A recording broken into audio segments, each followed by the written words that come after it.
여러분 안녕하세요. 이종훈 창업 카페 카페지기 이종훈입니다.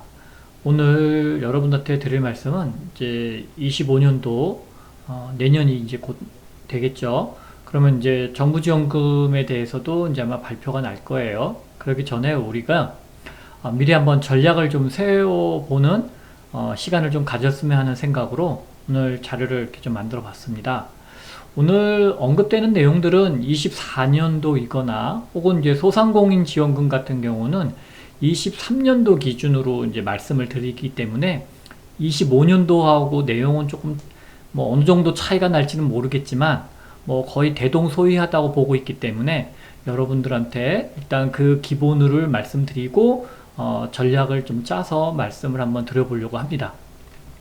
내용이 오늘 뭐 좀 많을 수도 있으니까요. 시간 좀 길어지더라도 끝까지 조금 뭐 여러분들이 두 번씩 나눠서 이렇게 들어보시면 좋을 것 같아요. 여러분들 이제 정부지원금에 대해서 뭐 아시는 분은 아시겠지만 정부지원금은 이제 이렇게 세 가지 형태로 나눠져 있습니다. 무상으로 나눠주는 출연, 보통 무상지원금, 출연지원금 이렇게 얘기하고 있고요. 그 다음에 이제 대출을 해주는 융자가 있고요. 그 다음에 지금은 거의 이제 자금이 이제 고갈이 돼서 더 이상 없는 이제 투자금도 존재하긴 했습니다. 그래서 22년도까지는 투자 금액이 있었는데요. 아마 매치펀드라고 해서 아마 존재했었는데 23년도부터는 거의 고갈이 돼서 없었던 걸로 제가 기억이 나고요. 그 뒤로 추가로 펀드가 조성이 됐다는 말을 못 들었기 때문에 이거는 거의 없다고 보시는 게 맞을 것 같고요. 정부지원금은 대체로 이 두 가지로 구성이 되어 있다 이렇게 생각하시면 될 것 같습니다. 자, 오늘 주로 말씀드릴 내용은 출연지원금, 무상지원금에 관한 것인데 일단 뭐 융자는 이제 다음에 제가 또 따로 시간을 내서 말씀을 드릴 거고요. 오늘은 무상지원금, 무상에 대해서 기본으로 말씀을 드릴 거고요. 무상에서도 이제 주로 창업과 R&D에 해당하는 자금 위주로 또 설명을 지금 드리려고 합니다. 자, 여러분들이 이제 제일 관심이 많은 게, 뭐, 모든 뭐 분야에 다 관심이 있으시겠지만, 제일 관심이 많은 게 직접적으로 여러분들이 쓸 수 있는 자금. 이 두 개의 자금에 대해서 제일 관심이 많으실 거예요. 오늘은 주로 이 사업화 자금에 좀 포커스를 맞춰서 말씀을 드리려고 합니다. 아무래도, 기술 창업을 하시는 게 아니면 대부분 이 사업화 자금일 거고요. 기술 창업을 하시는 분들, 뭐 속된 말로 이제 엔지니어 출신들이겠죠. 그런 분들은 이 R&D 자금도 활용하실 수가 있으세요.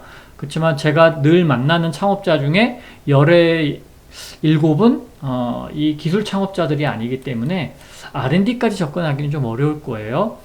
그렇지만 뭐 창업자분들 중에 뭐 이런 R&D 쪽에도 관심이 있다 그러시면은 별도로 이거는 뭐 자문을 받으시는 게 좋겠죠.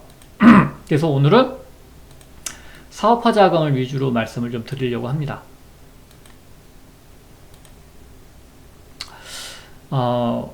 정부에서 정부지원금을 늘 발표할 때 항상 그 해는 어떤 걸 위주로 지원하겠습니다라고 말씀을 많이 발표를 해주는데요. 그 발표에 가장 많이 들어가는 게 이제 로봇, AI 정도가 제일 많고요. 최근에는 이제 항공우주 쪽도 중요한 부분이 되는 것 같아요. 항공우주의 일부분은 또 방위산업하고 관련되겠죠. 방산. 그런 쪽에 관련되신 분들이 아마 이제 나라에서 좀 집중적으로 지원을 해주려고 하는 분야일 거고요. 그 외에 이제 문화예술, 이제 K-팝, K-컬처 뭐 이런 것들이죠.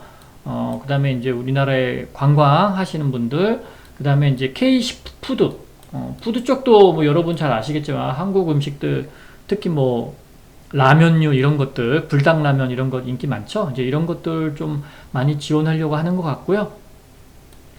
이제 금리가 어쨌든 낮아지고 있기 때문에 금리가 낮아지면 이제 바이오 이런 쪽들이 유명합니다. 바이오 뭐 헬스케어 이런 쪽들이. 그래서 이런 쪽을 주로 많이 하려고 하고 또 한국의 K뷰티 또 인기죠. 그래서 이런 분야들은 매년 이제 국가에서 관심을 갖고 지원을 하려고 하는 분야입니다. 그래서 뭐 작년보다 얼마만큼 더 비중이 늘어날지는 모르겠어요. 아니면 공고문을 봐야 되니까. 그렇지만 대체로 이 5가지 항목 중에 소속된다고 보면 되시고요. 1번부터 이 5번이 거의 한 8, 90% 정도 지원하신다 생각하시면 되고요. 나머지 이제 10%는 이제 뭐 생활 일반적인 것들 지원을 하겠죠. 뭐 전지 지원을 안 하는 건 아니니까요. 그래서 여러분들이 여기에 소속되지 않는다고 해서 뭐 정부지원금을 등하시할 필요는 없습니다. 일단 비중이 좀 작을 뿐이지 지원은 한다입니다. 자, 소상공인 지원금이 있는데요. 소상공들은 대부분 지원금이라고 하면 거의 융자가 해당이 되실 거예요. 지원금 이꼬르 융자 이렇게 생각하시면 돼요. 대부분 소상공인이라고 하는 경우들은 여러분들이 뭐 흔히 말하는 우리 길거리에 있는 상점들을 다 소상공인이라고 하거든요.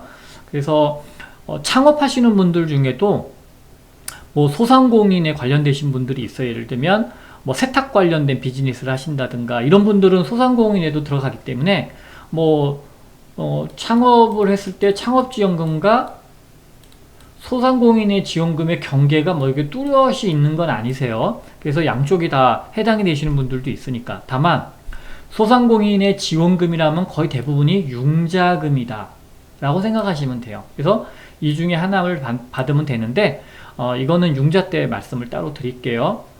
그리고 이렇게 소상공인의 여러 프로그램들이 존재하거든요. 이런 프로그램들.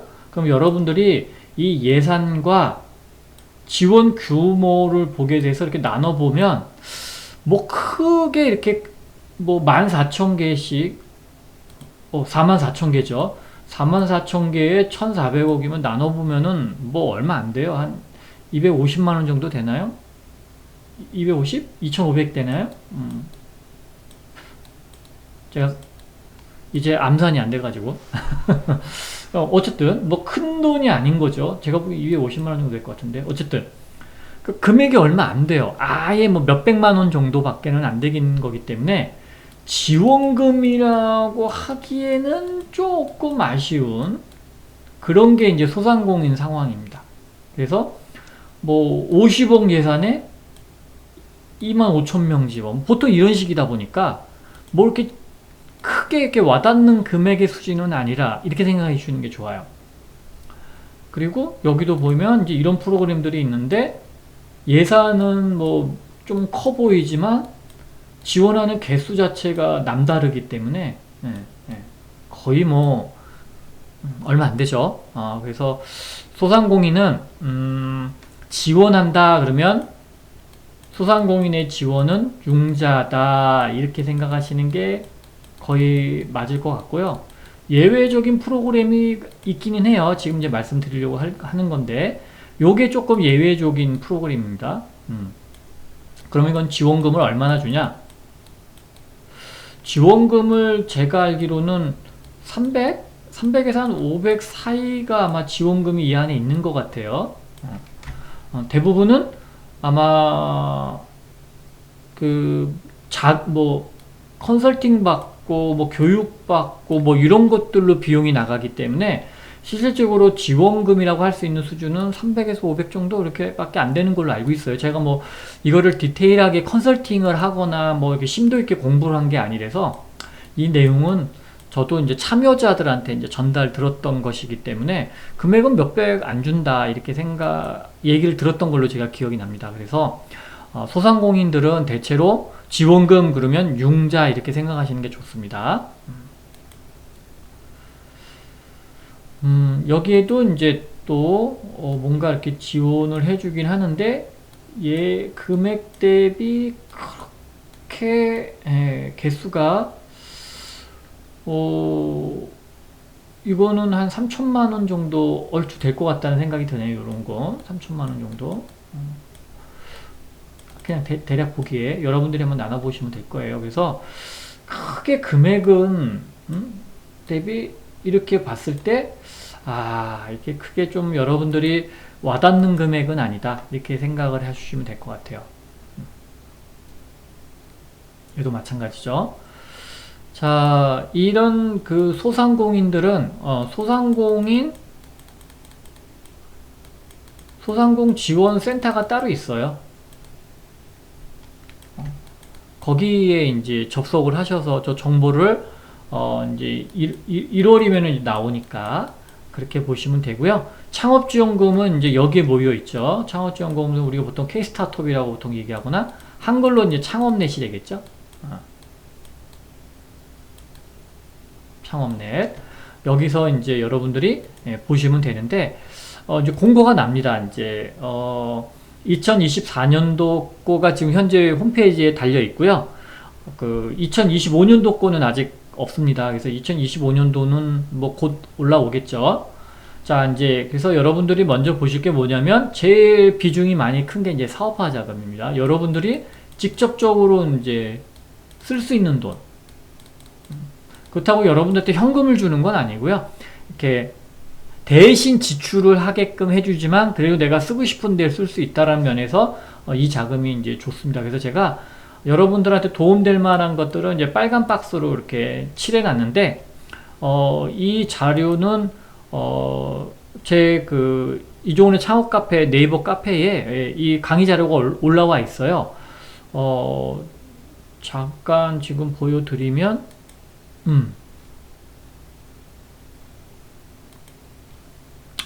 요거를 6월 17일 자료를 참조하셔도 되고, 5월 30일 날짜를 참조하셔도 되고, 7월 18일 날짜를 참조하셔도 될 것 같아요. 요 세 개의 강의가 거의 이제 정부지원금에 관련된 내용이니까, 요 세 개를 다운받으셔서, 보시면은 제가 빨간 박스로 칠한 게 보이니까, 여러분들이 참조하시면 될 것 같아요. 그래서 제가 쭉 여러분들한테 이제 해당될 만한 것들은 이제 다 해놨고요. 이거를 이제 여러분들을 그냥 보라 이게 아니라 여러분들 이제 어떻게 지원하면 좋을지를 이제 제가 표로 그려놨어요. 맨 마지막에 그 표를 보시는 게 좋을 것 같아요. 그 전에 여러분들한테 이제 말씀드리고 싶은 건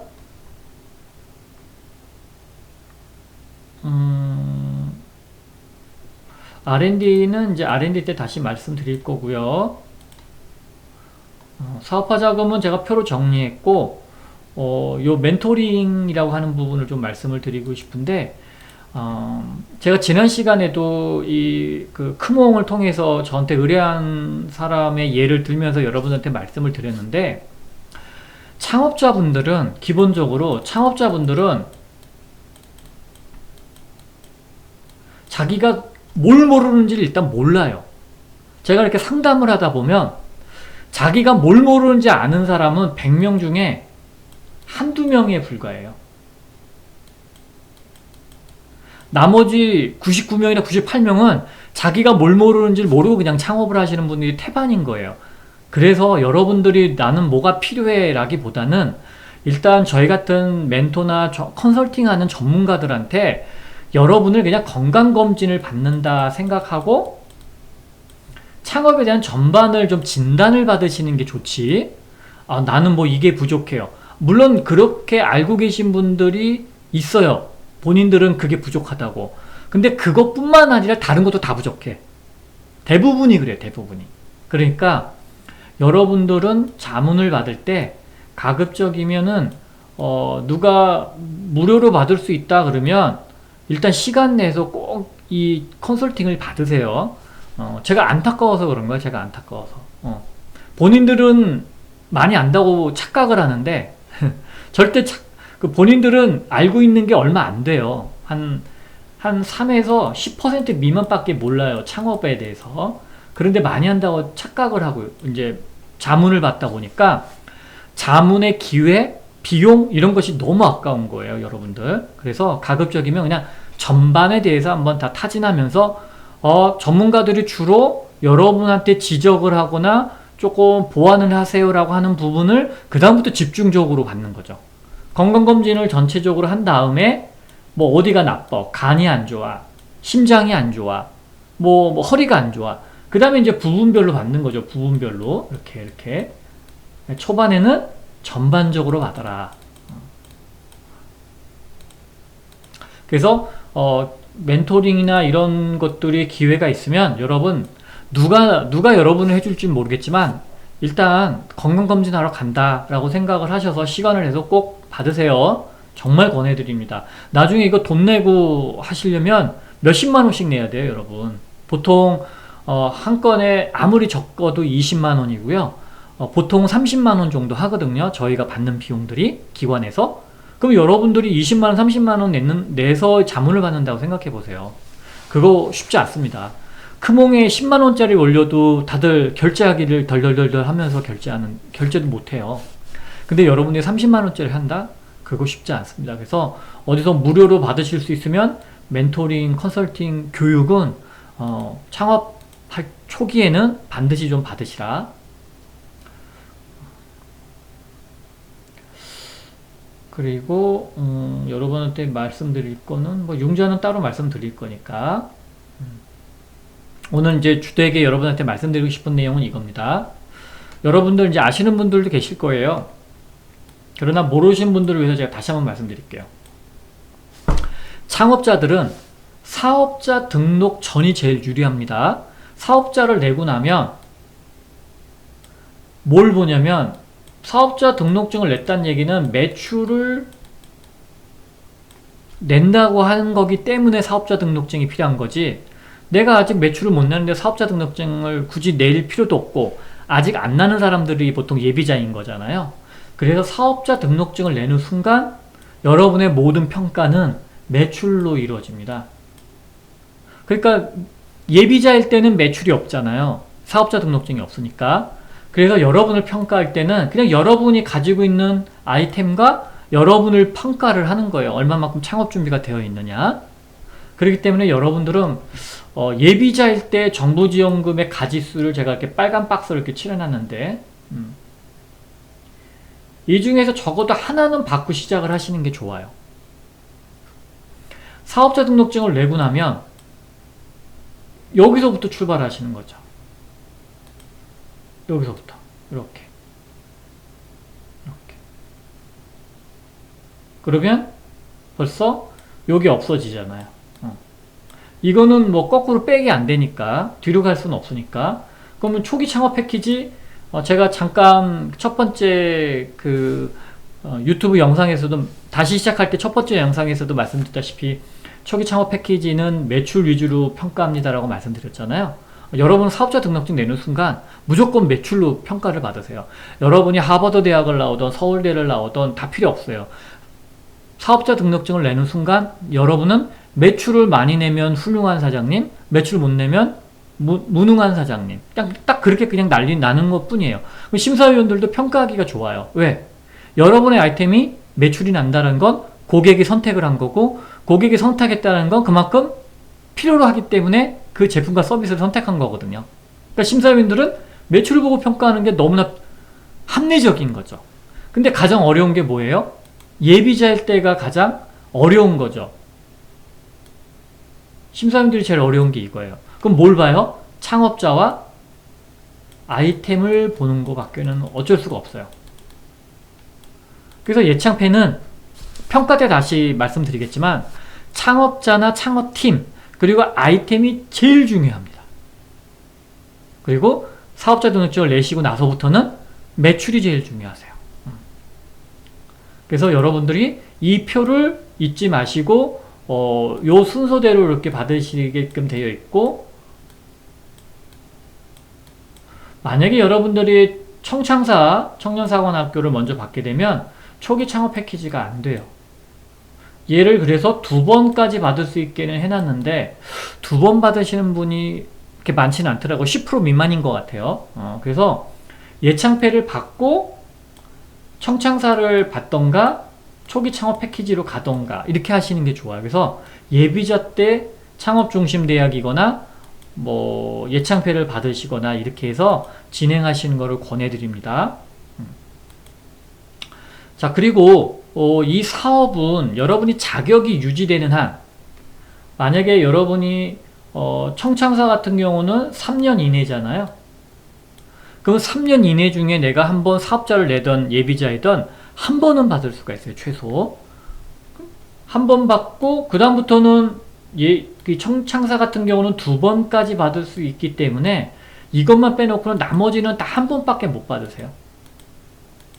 그러면 여러분이 7년 이내에 해당되는 이 사업들 포함 각 사업마다 최소 자격이 유지되는 한, 자격이 있는 한 여러분들은 한 번씩은 받을 수 있기 때문에 예창패 받고 청년사관학교 받고 뭐 글로벌 사관학교 받을 수도 있고 에코스터트 받을 수 있고 혁신 분야 받을 수도 있고 뭐 지역 로컬 받을 수도 있어요. 다만 같은 해에는 하나밖에 안 된다라는 것만 룰을 지키시면 연도를 바꿔서는 계속 뭔가를 여러분이 지원해서 받을 수는 있다. 받을 수는.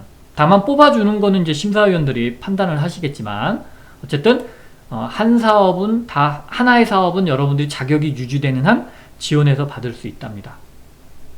R&D 사업 같은 경우는 기술 창업자들이 받으실 텐데 이 디딤돌은 사업자 등록증만 있으면 쉽게 받을 수 있기 때문에 거의 이 창업지원금 수준이라고 보시면 돼요. 그래서 이공계 출신들의 창업자들은 이 디딤돌도 꼭 챙겨서 받으시면 되고요.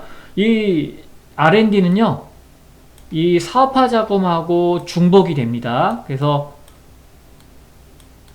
뭐 이게 이제 시간적으로 가능할지 모르겠지만 예창패 받으시고 사업자 등록증을 내시면 사업자 등록증 내고 이 청창사를 지원해서도 동시에 받을 수 있겠죠. 그럼 같은 해에 예비 창업 패키지 되고 창업 성장 기술 개발 사업이 되던가 뭐 청창사를 이미 사업자를 내신 분들은 청창사를 통해서 받고 그다음에 이 창업 성장 기술 개발 사업도 받고 해서 두 개를 동시에 받을 수 있으세요. 이거 같은 경우는 중복이 가능합니다. 중복이.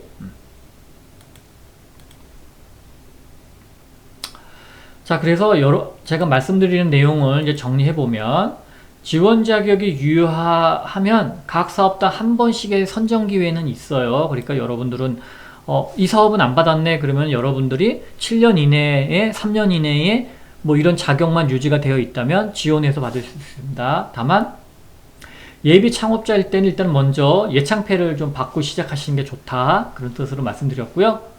어떤 사업이 선정될지는 모르니까 예비자인 경우 혹은 3년 이내 기업인 경우에는 지원 가능한 것들은 대부분 다 지원하시는 게 좋아요. 그래서 만약에 이제 걱정하시는 게 뭐냐면 지원하고 나서 다음에 또 지원할 수 있느냐, 선정만 되지 않는다면 혹은 탈락하면 그 기록이 남지 않기 때문에 여러분들이 계속 지원하실 수 있으세요. 그래서 선정만 되지 않는다면 내가 10번이고 100번이고 지원 자격이 되면 지원할 수 있다.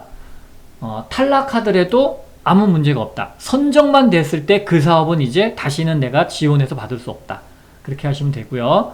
예비자일 경우에는 예창패를 통해서 초창패, 청창사 이렇게 가시는 게 좋고 뭐 기창업자인 경우는 청창사를 2번 받는 수밖에 없겠죠. 그래서 가급적이면 예창패부터 시작하시는 게 좋아요. 예비자인 경우에는 사업자 등록증 안 내고 출발하시는 게 좋은데 간혹 지자체, 뭐 경기도, 서울 뭐 이런 각 지자체에서 하는 지원금들 중에 지원금을 받게 될 경우 사업자 등록증을 내세요 하는 경우가 많아요. 그럴 때 사업자 등록증을 내버리면 예창패 자격을 잃게 되는 거죠.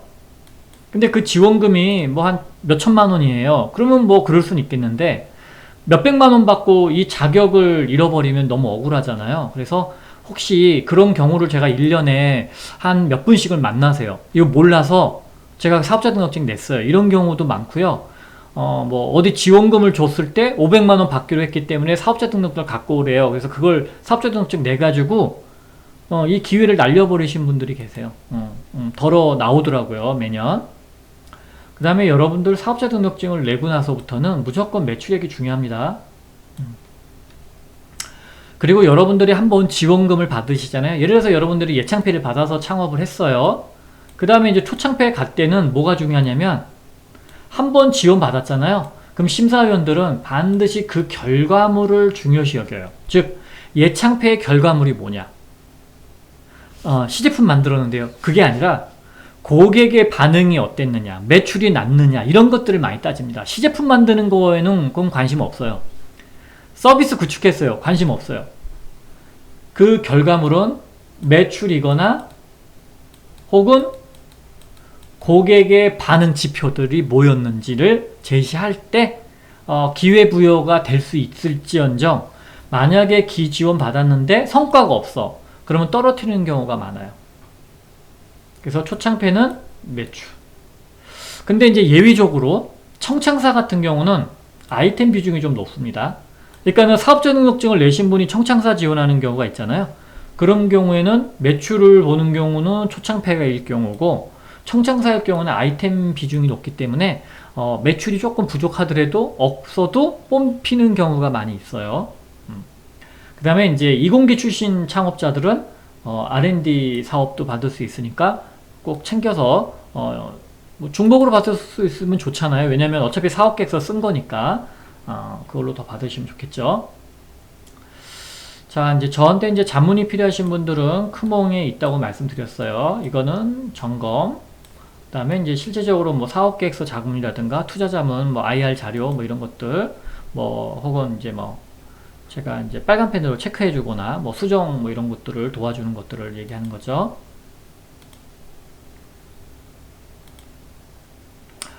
그 다음에 카페도 와보시면 아까 강의 자료 제가 있다고 말씀드렸잖아요. 강의 자료 같은 거 PDF 파일로 돼 있으니까 다운받으시면 되고, 뭐 PDF 파일도 뭐 변환하면 PPT로도 변경되니까 뭐 제 자료를 좀 강의 자료에 쓰실 분들은 가져다가 그냥 쓰시면 됩니다. 자, 저한테 이제 메일로 궁금하신 분들은 여기로 보내주시면 되고,